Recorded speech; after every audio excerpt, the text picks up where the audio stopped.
আজকে এক হৃদয় বিদারক ঘটনা আপনাদের সামনে উপস্থাপন করতে যাচ্ছি।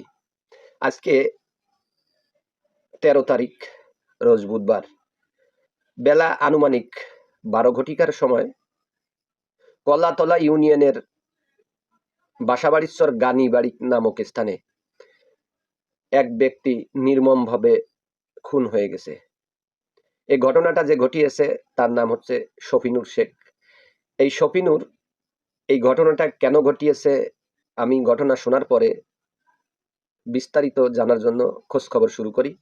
খোঁজ নিয়ে যা জানতে পারি, এই যে লোকটা মারা গেছে এই লোকটার কাছ থেকে শফিনুর ২ কাঠা না ৩ কাঠা জমি কিনছিল। জমি কিনে ওখানে ও বাড়ি করছে ২ বছর ধরে।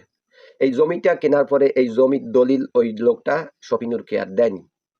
এই দলিল না দেওয়ার কারণে বারংবার সালিশি বৈঠক হয়েছে, কোনো সমাধান হয়নি। লাস্ট পর্যন্ত আজকে সকালবেলা আর একটা সালিশি হয়েছে। এই সালিশি শেষে শফিনুরের স্ত্রীর সাথে শফিনুরের নাকি একটু ঝগড়াঝাটির মতো হয়েছে।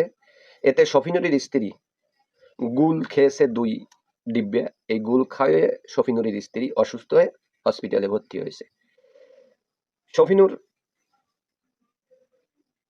কোথায় জানি ছিল, সেখান থেকে এসে রাগের বশীভূত হয়ে যে লোকটার কাছ থেকে জমি কিনেছিল এই লোকটার গলায় উপযুক্ত ছুরিয়াঘাত করার কারণে লোকটা ঘটনাস্থলেই মৃত্যুবরণ করেছে।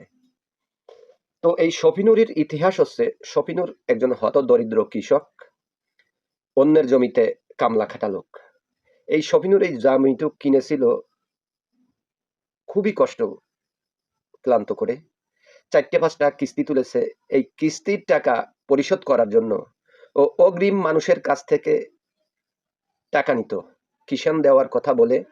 যেমন আমাদের এখানে পৌষ এবং মাঘ মাসে ইরি ধান রোপণ হয়, ও ওই ধান রোপণের সময় তখন কিষাণের দাম খুব বেশি চড়া থাকে। যেমন প্রতিদিন একটা কিষাণ ১,১২০০ টাকা পর্যন্ত বিক্রি হয়। তো অগ্রিম ও মানুষের কাছ থেকে ৫০০ টাকা করে কিষাণের দাম নিয়ে ও ওই কিস্তির ঘানিটা নেয়। তো এই কিস্তির ঘানিটা আনতে যে দিন নাই রাত নাই এই শফিনুর পরিশ্রম করে। এত কষ্ট করিয়া জায়গাটুকু শফিনুর কিনেছিল, তার দলিলটা এই যে লোকটা মারা গেছে এ দেয় নাই। শুনেছি এই জমিটা নাকি এই লোকটা অন্য আরেকজনের কাছে বিক্রি করে দিছে।